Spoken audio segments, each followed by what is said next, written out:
Bom dia, meus irmãos. Estamos dando continuidade em nossas lições da Escola Bíblica Dominical, uma sequência de estudos na Confissão de Fé de Westminster. E hoje teremos a oportunidade de trabalhar um tema muito importante. O capítulo 21 da Confissão de Fé vai tratar da questão do culto religioso e o domingo. E com isso teremos a oportunidade de falar acerca de coisas importantes para nós, principalmente nesses dias difíceis em que estamos isolados uns dos outros e não podendo realizar as reuniões presenciais, mas tudo tem um propósito. E vamos assim estudar na palavra do Senhor os princípios do culto e aplicar para nossa vida e nossa realidade. Vamos orar?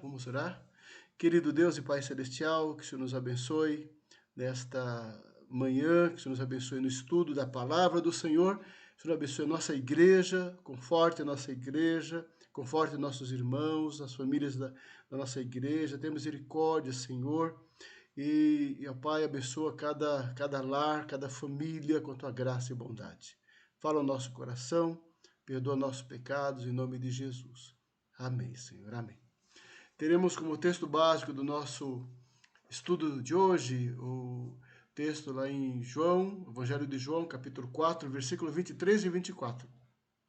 Que diz assim, Jesus, à mulher samaritana: Mas vem a hora, e já chegou, em que os verdadeiros adoradores adorarão o Pai em espírito e em verdade, porque são estes que o Pai procura para seus adoradores. Deus é espírito e importa que os seus adoradores o adorem em espírito e em verdade. Que lições tremendas Jesus deixou para a mulher naquele momento e para a igreja acerca da adoração. A mulher samaritana questionava Jesus cujo templo dos judeus ficava em Jerusalém e o templo dos samaritanos ficava em Gerizim, e ela então questiona isso, a questão do local de adoração. E Jesus disse que isso não é o mais importante, que o Senhor, o seu Pai, está à procura de adoradores verdadeiros, que o adorem em espírito e em verdade, independentemente do local, do local que era muito significativo na fé judaica. Mas agora a realidade é nova. E Jesus está falando sobre esse culto. Esse culto ao Senhor agora é prestado de outra maneira. A essência do culto está na sinceridade, na verdade, na reverência, no temor, no conhecimento de Deus, independentemente do local específico, né? E vamos trabalhar sobre isso nesta aula, ok? Então, esses temas estão distribuídos dentro do capítulo 21 da Confissão de Fé. Vai falar sobre o objeto do culto, o mediador do culto, o ofertante do culto, o conteúdo do culto, o local do culto, o dia do culto e a essência do culto. Então, esses 7 elementos nós vamos trabalhar nessa aula. Eu estou aproveitando para juntar, como está no nosso livro, o livro de vocês, em 2 partes, eu estou juntando parte 1, parte 2 nessa aula única, ok? Então, vamos falar todo o assunto dos dois capítulos do livro que estamos estudando de uma só vez, sobre o culto, tá bom? O objeto, o mediador, o ofertante, o conteúdo, o local, o dia e a essência do culto. Primeiramente, o objeto do culto. O parágrafo 1º da confissão diz assim: a luz da natureza mostra que há um Deus que tem domínio e soberania sobre tudo, que é bom e faz bem a todos, e que, portanto, deve ser temido, amado, louvado, invocado, crido e servido de todo o coração, de toda a alma e de toda a força.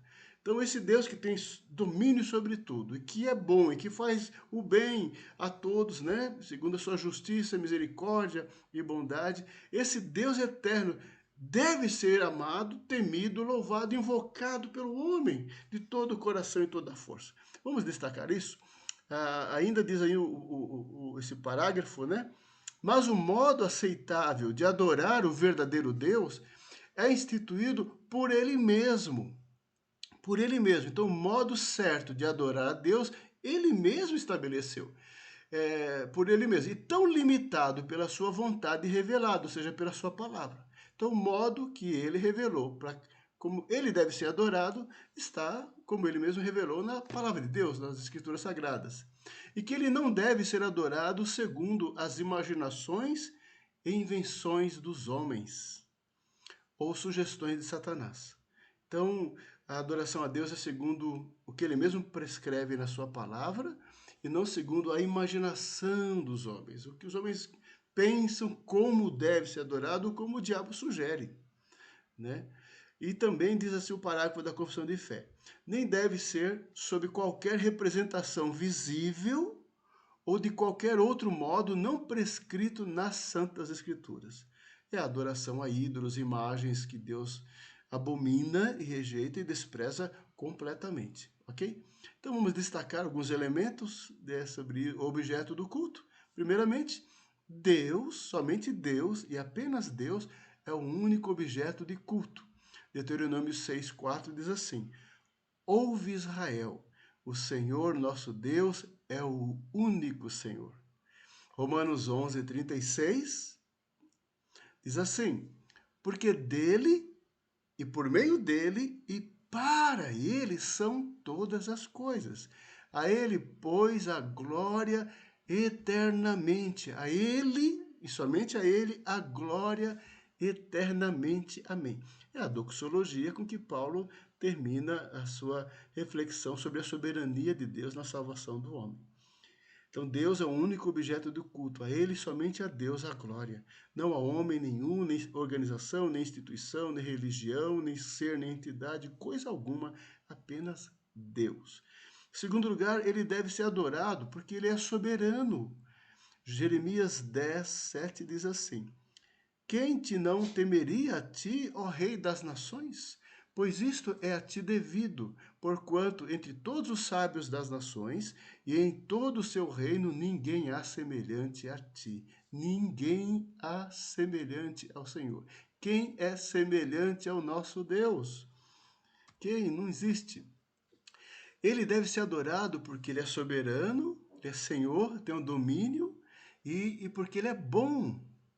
Ele é bom, entre outros atributos, tantos de Deus, é justo, é santo e é bom. É por isso que nós rendemos graças, é por isso que nós adoramos, é por isso que nós celebramos, é por isso que nós glorificamos o Senhor. Salmo 136:1 diz: rendei graças ao Senhor, porque Ele é bom, porque a sua misericórdia dura para sempre. Rendei graças ao Senhor, e todo o Salmo 136 vai falar sobre isso. E também ele deve ser adorado com exclusividade. Mateus 4:10, Jesus lhe ordenou a Satanás, dizendo assim: retira-se, Satanás, porque está escrito: ao Senhor teu Deus adorarás e só a ele darás culto. Foi a ordem de Deus a Satanás que oferecia tantas coisas ao Senhor Jesus, tentando Jesus, oferecendo o reino, o mundo, aquilo que realmente, na verdade, não lhe pertence de verdade, e querendo ser adorado. E Jesus repreende e rejeita e ordena Satanás para se retirar. Somente Deus deve ser adorado. E, finalmente, ele deve ser adorado de todo o coração, de toda a alma, de toda a força, de todo o nosso entendimento, com toda a nossa vida, com toda a nossa gratidão, com toda a nossa inteligência, com toda a nossa vontade, com toda a nossa disposição. É a adoração verdadeira, completa de toda a nossa vida ao Senhor. Deuteronômio 10:12 diz assim: agora, pois, ó Israel, que é que o Senhor requer de ti? Não é que o temas o Senhor teu Deus e andes em todos os seus caminhos e o ames e o sirvas ao Senhor teu Deus de todo o teu coração e de toda a tua alma? É isso que Deus quer de nós. É isso que Deus quer de nós. A nossa vida inteira, em todo lugar, onde a gente for, onde a gente estiver, uma vida dedicada ao Senhor. Uma vida de adoração. É atitude permanente de adorador. Você adora a Deus com a tua vida, com o teu trabalho, com a forma como você conduz sua casa, sua família, teu comportamento, seu testemunho. Você glorifica a Deus com as tuas obras. Você glorifica e adora a Deus com tua vida, com teu coração, com tua mente, com tua disposição. Quando Ele é o alvo do teu amor maior, você está adorando o Senhor. Então nós já vimos o objeto do culto, é o Senhor, somente o Senhor. E quem que é o mediador do culto? Quem que é? É Jesus. Jesus é o mediador entre nós e Deus. O nosso culto só é aceito por causa de Jesus. A nossa adoração só é aceita por causa dos méritos de Jesus. A nossa oração só é recebida diante do Pai por causa de Jesus, pela sua obra, pela sua mediação, pela sua intercessão. Então, Jesus é o mediador do culto sempre. É por isso que o culto verdadeiro tem que ser cristocêntrico sempre. Cristocêntrico, né? É através de Cristo que nós já chegamos ao Pai. Ou seja, todo culto, para ser chamado de culto de verdade, tem que ser dirigido a Deus por meio de Jesus, dirigido ao Pai em nome de Cristo. Isso é culto. Quando não tiver esse elemento, quando focar pessoas. O culto não é voltado para pessoas ou por causa de pessoas. É sempre voltado a Deus, em adoração, ou gratidão, ou celebração ao Senhor sempre. Nunca por causa de homens, ou por causa de motivos diversos da nossa vida. Sempre a causa, a finalidade de todo culto, e culto verdadeiro, é Deus por meio de Cristo. Como isso é importante. Às vezes esquecemos disso e falhamos. E fazemos de nosso comportamento em reuniões, e chamamos às vezes algumas reuniões de culto que na verdade não são, porque não tem essa característica de ser voltado para Deus, por meio de Jesus Cristo. Isso é o carimbo de Deus para um culto verdadeiro. Parágrafo 2 da confissão diz assim: o culto religioso deve ser prestado a Deus, o Pai, o Filho e o Espírito Santo, ou seja, ao Deus triuno, e somente a Ele. Não deve ser prestado nem aos anjos, nem aos santos, nem a qualquer outra criatura. Em favor de algum homem, de honrar alguma pessoa. Jamais, nunca faça isso, nunca façamos isso. Né? Um culto que é motivado por pessoas, por acontecimentos na vida de alguém, por alguma coisa, não, é Deus, é Deus. Culto verdadeiro é a Deus. Né? Se vamos agradecer a algum acontecimento, é um culto de gratidão a Deus, é agradecimento a Deus. Não pelo acontecimento em si, não pelas pessoas em si, mas por Deus ter na sua misericórdia feito algum ato de bondade e misericórdia na nossa vida, nossa casa, nossa família, nossa igreja, na sociedade. E nem depois da queda deve ser prestado a Deus pela mediação de qualquer outro senão Cristo. Jamais, nem por meio de anjos, nem seres, nem santos, nem qualquer entidade, mas somente por meio de Jesus Cristo. Ok? 1 Timóteo capítulo 2, versículo 5 diz assim. É importante. Porquanto há um só Deus e um só mediador entre Deus e os homens, Cristo Jesus, homem, Cristo Jesus. Não é o Papa, não é bispo, sacerdote, apóstolos. Temos muitos apóstolos hoje em dia, ou líderes eclesiásticos, pastores. Não. O mediador é Jesus Cristo, nosso Senhor e Salvador. Conteúdo do culto. O conteúdo do culto, isso é muito importante abordado aí nesse capítulo da confissão de fé, porque as pessoas têm muitas ideias, né? Elas veem assim as outras igrejas como fazem, olha, na tal igreja faz tal coisa, tal igreja tem esse comportamento. Então, as pessoas veem, mas hoje em dia, né? Meu Deus do céu, hoje em dia é complicado, né? Uma multidiversidade de comunidades, de igrejas e todo dia nasce uma nova, abre-se uma nova, né? Então as pessoas ficam confusas, né? Qual o meio certo, qual o modo certo? Ah, não, tudo é certo, não vamos julgar ninguém, tudo é correto. Não, não é bem assim. né? Não é bem assim. Temos que avaliar o nosso culto e avaliar o culto que agrada a Deus, não agrada a nós, nem agrada a ninguém. Não existe um culto para agradar as pessoas. Um culto para agradar você que gosta de tal tipo de música. Um culto que dá para agradar fulano que gosta de tal tipo de música. Um culto para agradar aquele que é para tal idade, ou aquele que atinge tal interesse. Então, assim, cada um tem os seus interesses. O alvo não é o meu interesse, o interesse de um grupo, aquele grupo, ou os desejos e as vontades, as experiências, os sentimentos das pessoas, para atendê-las. Não. O conteúdo do culto tem tanto como seu objetivo o conteúdo ser coerente. O conteúdo do culto tem que ser cristocêntrico e ter como alvo o Pai.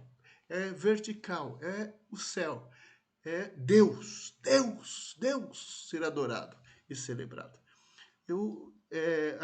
Esse texto, esse capítulo, ele discorre sobre esses elementos essenciais, fundamentais no culto, né, que assim nas escrituras são colocados.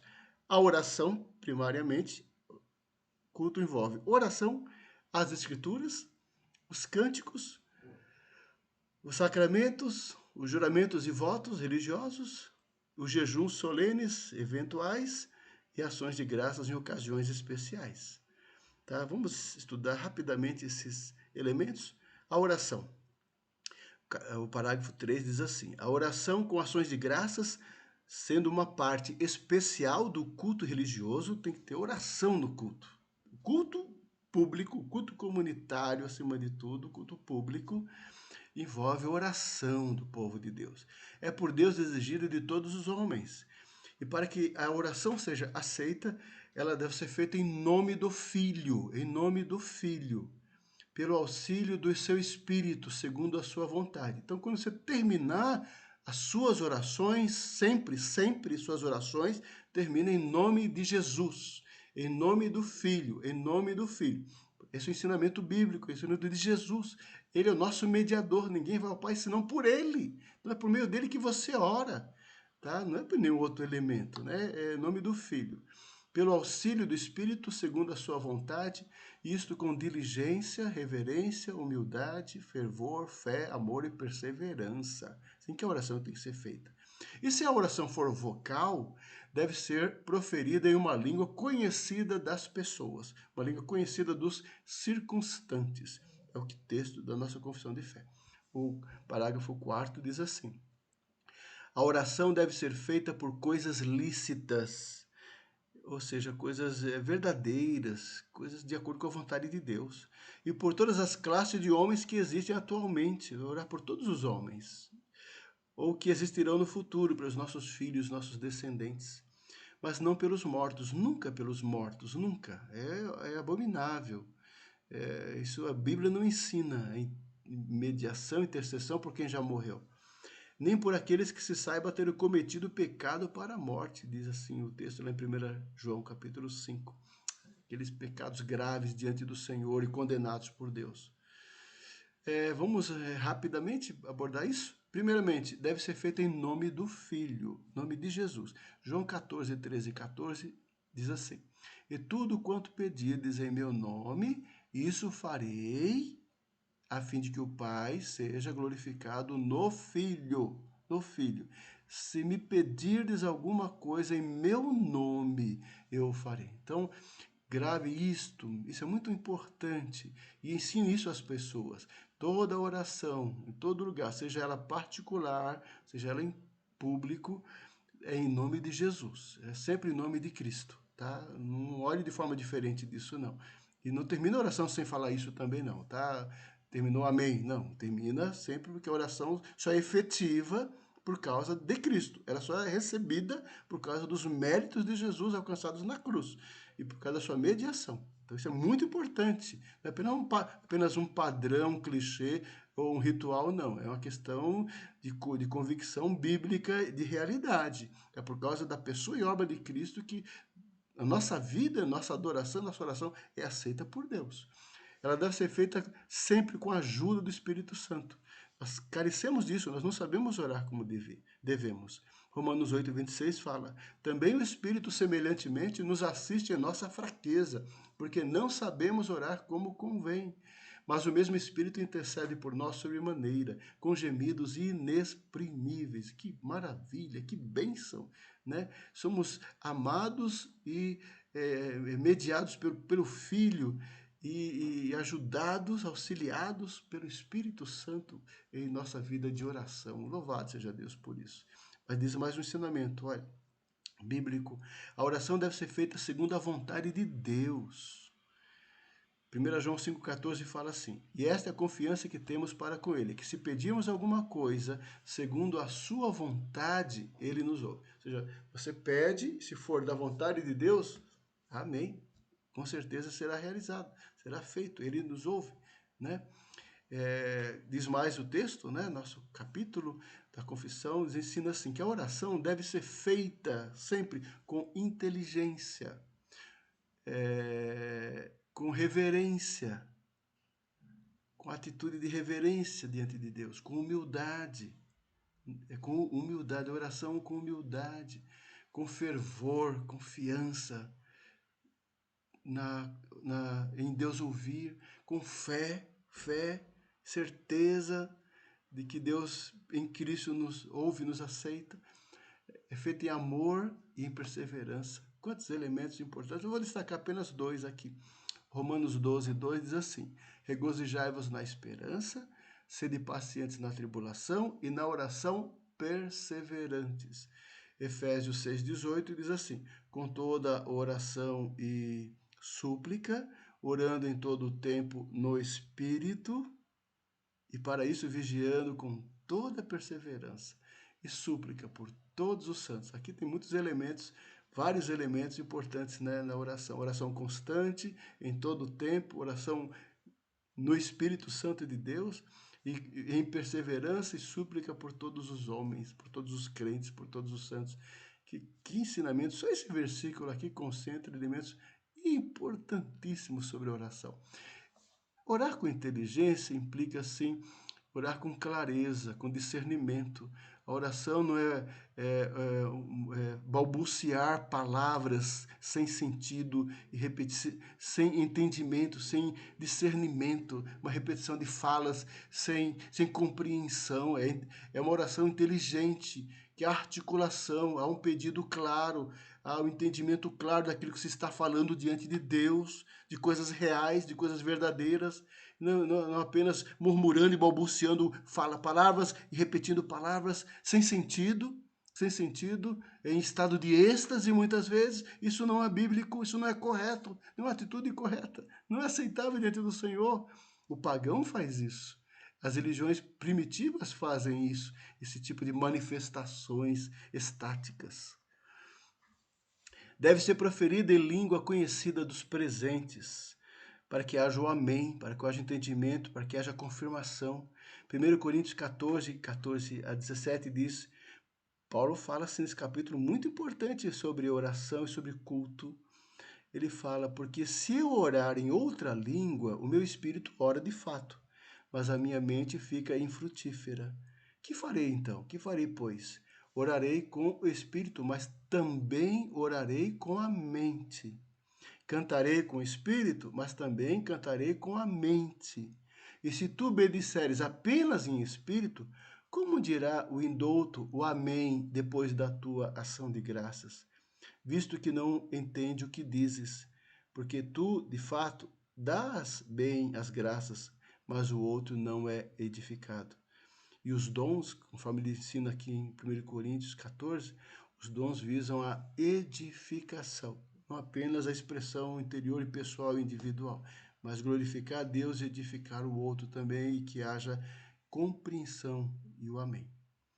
Deve ser feita em favor de todas as classes de homens, todos os homens, os crentes, a igreja, os missionários, os pastores, os irmãos e também os outros homens, as pessoas, a sociedade, os líderes, os governantes.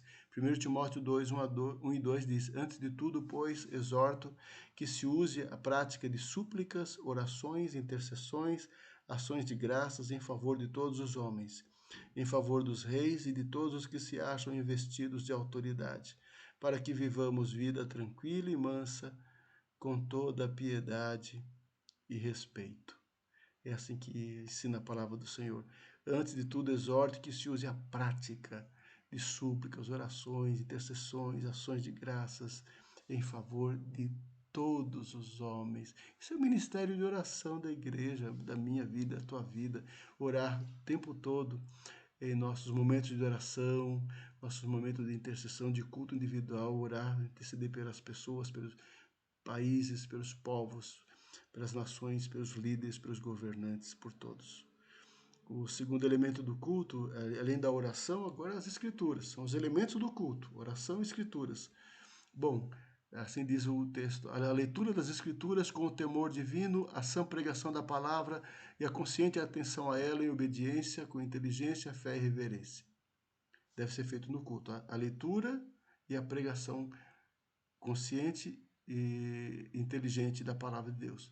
O cantar salmos com ação de graças, bem como a devida administração e digna recepção dos sacramentos instituídos por Cristo, são partes do ordinário culto de Deus, além dos juramentos religiosos, dos votos, dos jejuns solenes e de ações de graças em ocasiões especiais, são expressões de culto a Deus. Tudo o que em seus vários tempos e ocasiões próprias deve ser usado de um modo santo e religioso são expressões de culto a Deus. Primeiro, as escrituras devem ser lidas, como diz o texto, com temor e interpretadas e explicadas com cuidado, sempre, né? A Bíblia faz parte do culto, do centro, do culto público, do culto individual, é a sua leitura devocional, que é um culto a Deus, e é o culto coletivo, comunitário, que é a pregação e ensino da palavra do Senhor. 2 Timóteo 4,2 diz, prega a palavra, insta, quer seja oportuno, quer não, corrige, repreende, exorta com toda a longanimidade e doutrina. E essa palavra ensinada, explicada, deve ser obedecida com inteligência, com fé, com reverência por parte do adorador. Ele não apenas é um ouvinte, ele é alguém que aprende, pede a graça de Deus, a iluminação e a providência do Senhor para cumprir, para obedecer. Tiago 1:22 diz, tornai-vos, pois, praticantes da palavra e não somente ouvintes, enganando-vos a vós mesmos. O terceiro elemento que o texto fala, dos cânticos, fazem parte do culto, a oração, o momento de oração, falar com Deus, a palavra onde Deus fala conosco, através da sua palavra, e os cânticos, onde expressamos manifestações de adoração, louvor e celebração ao Senhor, com nossos lábios, com nossa boca. Efésios 5:19, Paulo fala assim, falando entre vós com salmos, entoando e louvando de coração ao Senhor, com hinos e cânticos espirituais. É a igreja já, a igreja primitiva, a igreja apostólica, que se reunia, ainda não tinha os templos construídos, no início do cristianismo, né? A igreja se reunia, na sua maioria das vezes, nas casas, né? Nos lares. E o culto era assim, simples e básico. Palavra do Senhor, oração e louvor. Palavra de Deus, oração e louvor. E o sacramento, a ceia do Senhor e os batismos, né? E louvor, falando entre vós salmos, entoando e louvando de coração, com hinos e cânticos. Isso na igreja lá em Éfeso. Colossenses 3,16. Habite ricamente em vós a palavra de Cristo. Instruí-vos e aconselhai-vos mutuamente em toda sabedoria, pregação e ensino, louvando a Deus com salmos, hinos e cânticos espirituais e com gratidão em vosso coração. É a atitude de culto, é a atitude de adoração, é o culto prestado pela igreja. Celebração, adoração, louvor, devoção ao Senhor. Oração, palavra, cântico. E os sacramentos, né, que fazem parte do culto, devem ser administrados e devidamente administrados, corretamente administrados e dignamente recebidos. Como é importante isso, né, a questão da administração dos sacramentos de uma forma bíblica, A igreja não pode abusar da administração dos sacramentos. Por exemplo, vemos uma época de extraordinária, que não há a possibilidade do ajuntamento presencial. Então, alguns elementos, algumas situações de culto não são possíveis, porque a celebração da Santa Ceia se faz necessário a comunhão, a presença física da igreja, Com certeza, dos elementos serem distribuídos, da comunhão, isso é muito importante. Nós não temos essa liberdade assim para fazer como nós imaginamos, ou adaptando a uma situação extraordinária e nova. Isso não existe. O cristianismo já passou por 2000 anos de história e muitas situações adversas de martírio, de guerras, de tragédias, de crises, que duraram anos e décadas. Então a igreja passou por todos esses processos, 2000 anos de história, mas ela não fica mudando aqueles elementos essenciais da sua vida, nem as escrituras, se adaptando ao contexto, nem ao culto e nem simplesmente os sacramentos, então, nem se fala ainda. Então não há permissão dada a nós a liberdade de expressar de outras maneiras, tem que ser segundo a palavra de Deus. Então nós vamos aguardar, temos que aguardar o tempo certo, o momento certo, e vamos celebrar novamente a ceia do Senhor em igreja, presencialmente, assim que diz a palavra do Senhor. 1 Coríntios 11, 28 e 29 diz assim: examine-se, pois, o homem a si mesmo, e assim coma do pão e beba do cálice, pois quem come e bebe sem discernir o corpo, come e bebe o juízo para si. Amém? Então isso tem que ser feito pela igreja. Os juramentos religiosos e votos, então esses textos todos você tem à disposição aí no seu livro, né? E teremos uma lição posterior exatamente sobre juramentos e votos, vamos detalhar isso. Juramentos são aqueles que solenemente são feitos perante a comunidade, diante de Deus, perante a comunidade, por exemplo, no casamento, no batismo, na profissão de fé, na ordenação de oficiais. Esses juramentos são feitos de uma forma cultica, né? De uma forma solene diante de Deus, diante da igreja, faz parte do culto. Os votos são aqueles compromissos espirituais que você faz diante do Senhor, e com muita responsabilidade e temor. E individual é um momento de culto teu diante de Deus aí. Isso é lícito, né? Isso vai ser abordado na lição seguinte. Jejum solene e ações de graça em ocasiões especiais é o que a igreja tem feito, como fizemos jejum, né? Convocação a jejum recentemente. Então temos coletivos por causa de causas, né? Causas maiores, né, que estamos colocados. E ações de graças, como eu já disse, por razões as mais diversas, que a igreja se reúne para agradecer a Deus por as várias situações da graça e bondade do Senhor. Então são os elementos do culto, né? A oração, a palavra de Deus, o cântico, os sacramentos e esses outros elementos que eventualmente fazem parte do culto. Vamos ao nosso quarto ponto, né? O local do culto. O sexto parágrafo diz assim: agora, sob o evangelho, nem a oração, nem qualquer outro ato do culto religioso é restrito a um lugar. Como isso é importante, ainda mais hoje em dia. Nem se torna mais aceito por causa do lugar em que se ofereça ou para o qual se dirija. Então, o culto está restrito e nem se torna melhor por causa do local. Mas Deus deve ser adorado em todo lugar, em espírito e em verdade. O que Jesus disse lá no capítulo 4 do Evangelho de João: o Pai procura adoradores que o adorem em espírito e em verdade, em todo lugar e em todo tempo. Todo tempo.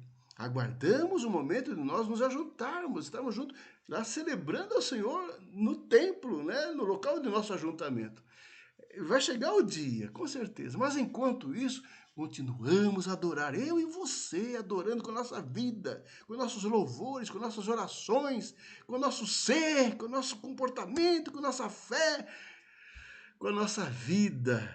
Nossa vida, tanto em famílias diariamente e em secreto, estando cada um sozinho. Você sozinho está lá adorando ao Senhor.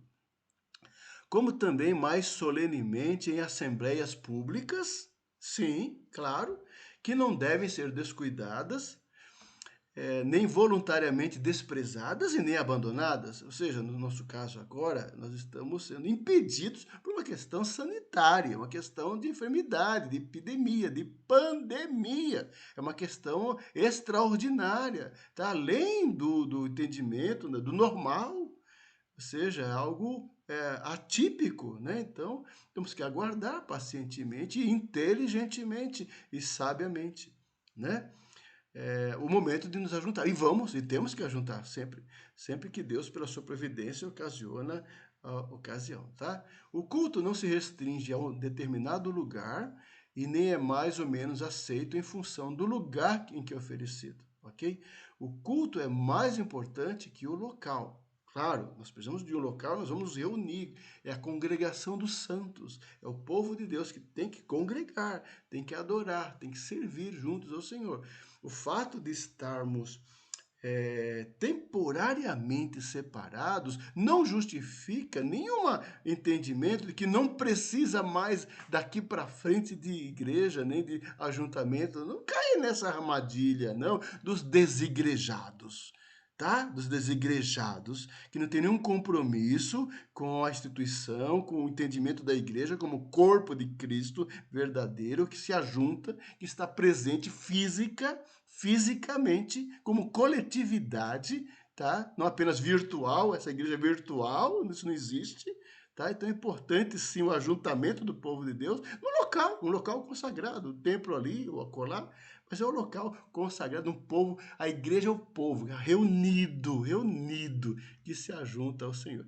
Então o culto é importante, sempre será importante. É o povo de Deus congregando, desde Israel no Antigo Testamento, e a igreja desde o seu nascimento ali no Pentecostes, ali, até os dias de hoje, até a volta de Jesus. Atos 17, 24 diz assim: o Deus que fez o mundo e tudo que nele existe, sendo ele Senhor do céu e da terra, ele sim não habita em santuários feitos por mãos humanas. É claro que não, ele não habita no templo, né? Nem na tua casa, Deus não está no local. Deus está em todo lugar. Deus está em todo lugar. Deus fala, Deus é espírito. Os adoradores adoram em todo lugar. O templo, o local onde a igreja se reúne, se ajunta para adorar esse Deus maravilhoso. 1 Coríntios 3, 16 e 17 diz assim: não sabeis que sois santuários de Deus e que o Espírito de Deus habita em vós? Se alguém destruir o santuário de Deus, Deus o destruirá, porque o santuário de Deus que sois vós é sagrado. É sagrado. 1 Coríntios 6, 19, acaso não sabeis que o vosso corpo é santuário do Espírito Santo, que está em vós, o qual tendes da parte de Deus, e que não sois de vós mesmos? E esse Deus deve ser adorado em todo lugar, em espírito e em verdade, como já vemos ressaltando desde o começo, João 4, 24, Deus é espírito, importa que os seus adoradores o adorem em espírito e em verdade. E esse culto pode e deve ser prestado individualmente, diz o texto, né?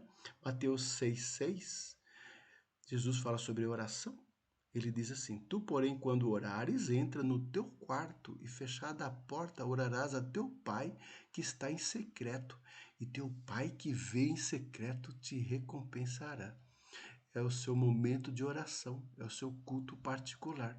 É quando você entra ali e está adorando ao Senhor, igualmente adorando ao Senhor. É teu culto a Deus, é a tua oração fervorosa, temente, intensa, que você vai tomar tempo para isso e vai orar mais. Quanto tempo você está orando? Quanto tempo você tem dedicado à oração? Tá? Você tem ido para o teu quarto, separado o teu lugar particular, reservado o teu canto sagrado de oração? E quanto tempo você tem dedicado a isso, meu irmão? Isso é o culto ao Senhor, é o teu culto, tá? E agora você tem muito mais possibilidade e tempo para você se dedicar a isso. Faça isso mesmo, isso eu espero de todos nós. O culto também deve e deve ser prestado coletivamente, é claro. Culto particular, meu e teu, e é o culto de todos nós juntos, na casa do Senhor, no templo de Deus. Atos 2, 46 e 47, a igreja primitiva, a igreja ali recém-inaugurada, né, depois do Pentecostes, diz assim: diariamente perseveravam unânimes no templo. Havia 3.000 convertidos, mais ou menos, ali na pregação de Pedro. Partiam pão de casa em casa e tomavam as suas refeições com alegria e singeleza de coração, unânimes, e estando junto, de casa em casa, partindo o pão, que é a Santa Ceia, partindo o pão de casa em casa é a Santa Ceia, louvando a Deus e contando com a simpatia de todo o povo, louvando, orando, porque depois falava lá no versículo anterior, fala que perseverava na doutrina, na oração, na comunhão, Enquanto isso, enquanto a igreja unida, unânime, adorando, servindo, o Senhor acrescentava cada dia os que iam sendo salvos. É o culto coletivo, é a comunhão. Havia um só coração, diz o texto, um só coração, uma só alma naquela igreja, ajuntamento solene. É o que nós estamos sentindo falta, muita saudade. Estamos aí sofrendo por isso, muita saudade, mas vamos suportar, vamos vencer. Isso vai passar, e nós vamos voltar, vamos estar melhor e amando mais os irmãos, amando mais a casa de Deus, e adorando, e cantando, e louvando, muito mais ainda. Hebreus 10, 25 fala assim: não deixemos de congregar-nos, como é costume de alguns. Antes façamos admoestações, e tanto mais quando vês que o dia se aproxima. E olha, está cada vez mais próximo, os sinais estão cada vez mais evidentes aí da mão de Deus, do tempo de Deus aí. Então, não deixe de congregar, não deixe. Estamos agora, obviamente, né, impedidos de congregar temporalmente, mas isso vai passar e vamos voltar e vamos congregar sim todos nós aí. O dia do culto, qual é o dia do culto? Vamos lá, o que diz o texto, né? Parágrafo 7 diz assim: como é lei da natureza que, em geral, uma devida proporção de tempo seja destinada ao culto, assim também em sua palavra, por um preceito divino, moral e perpétuo, preceito que obriga a todos os homens em todos os séculos. Deus designou particularmente um dia em 7 para ser um sábado, sabat, quer dizer descanso, é um dia de descanso. É um dia santificado por ele. Desde o princípio do mundo até a ressurreição de Cristo, esse dia foi o último da semana, o 7º dia. E desde a ressurreição de Cristo foi mudado para o primeiro dia da semana. O marco é a ressurreição de Jesus. E a mudança desse dia foi a ressurreição de Jesus, que foi no primeiro dia da semana. Mudado, e que na escritura, dia que na escritura é chamado domingo, ou seja, dia do Senhor, dia do Senhor. É por isso que nós santificamos o domingo, o primeiro dia da semana, é o dia da ressurreição. Você sabia disso? Todo domingo nós celebramos a ressurreição, é o dia do Senhor, é o dia do Senhor.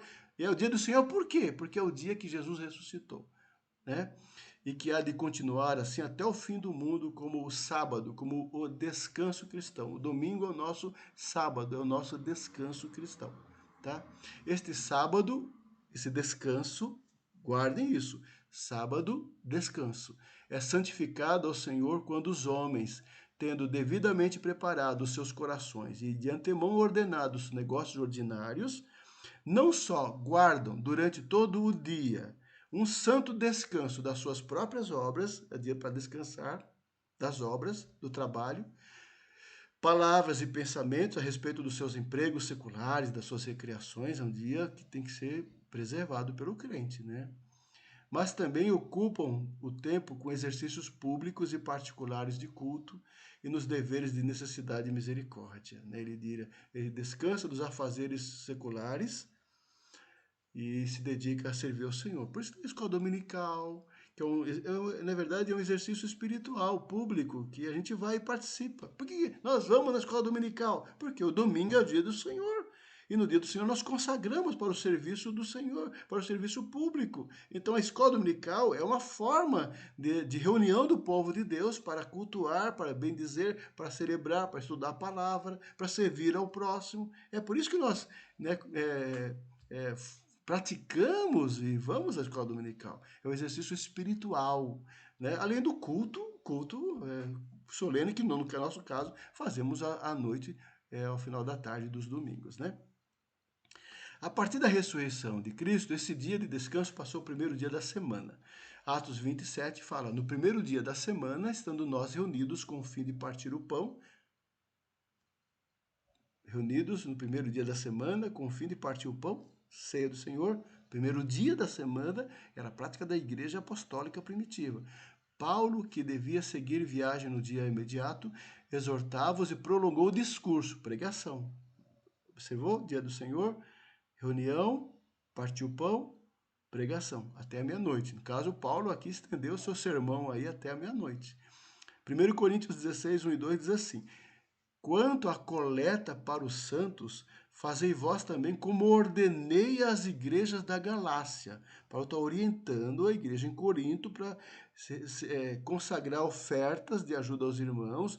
Ele fala assim: no primeiro dia da semana, cada um de vós põe de parte em casa, conforme a sua prosperidade, e vá juntando, para que não se façam coletas quando eu for. Ou seja, é o dia que foi consagrado para a consagração das ofertas, ali na igreja.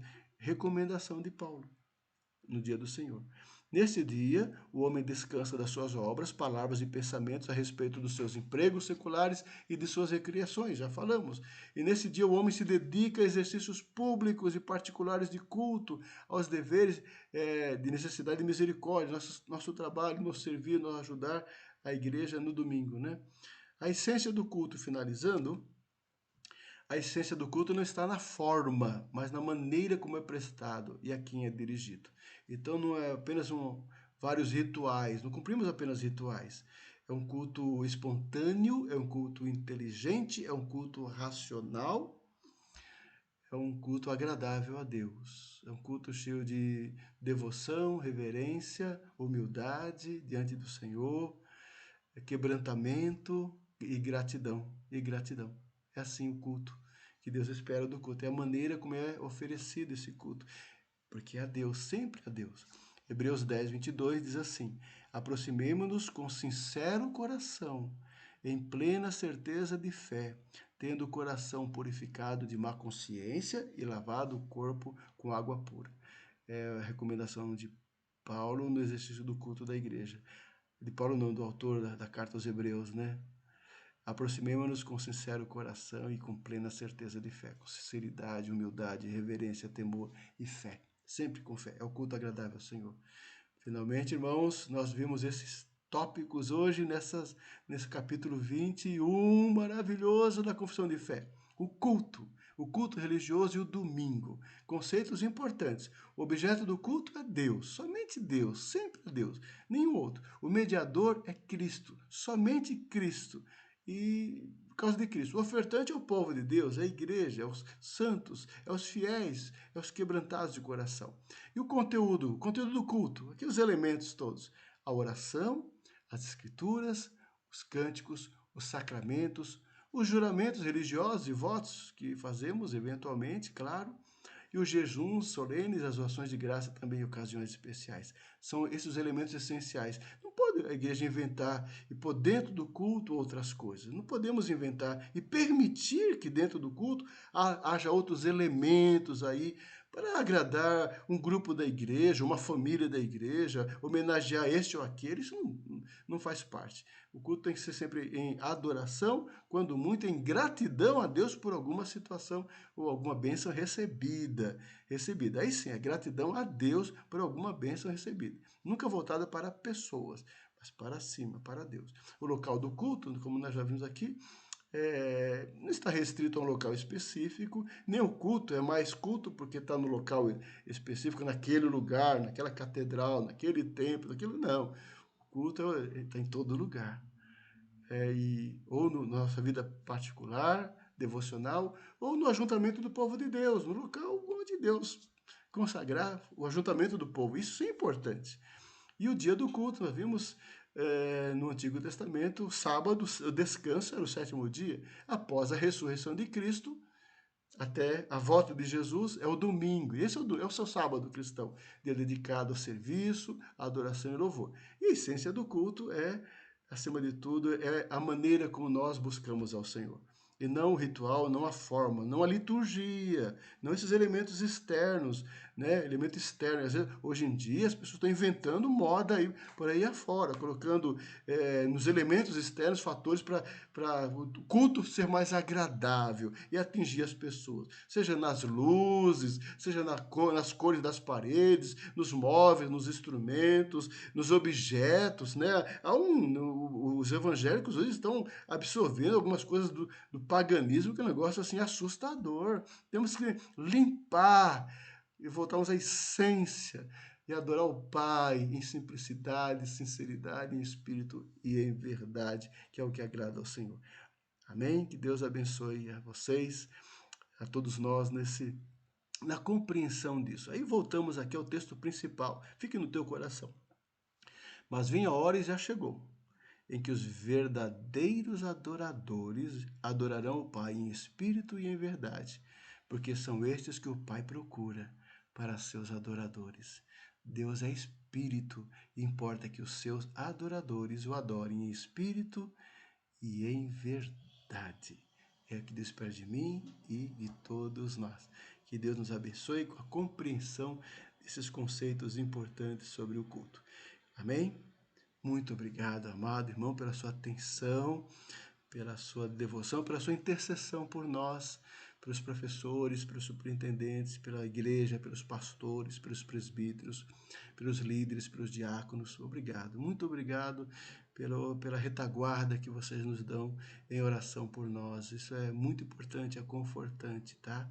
Que Deus abençoe e console os nossos irmãos enlutados, dando graça a essa família, as famílias queridas. Temos tido perdas tristes nesses últimos meses na nossa igreja. Que Deus dê paz no coração de todos e conforte aqueles que estão lidando com as enfermidades, dando força, alento, esperança e confiança no Senhor. Que Deus abençoe a todos nós e nos dê um dia rico debaixo da sua providência. Oremos. Querido Deus e Pai Celestial, que a tua bênção esteja sobre o teu povo, sobre a tua amada igreja. Conforta o coração da nossa igreja, da esperança e fé, Pai, em meio às dificuldades, em meio às lutas, às batalhas que estamos enfrentando.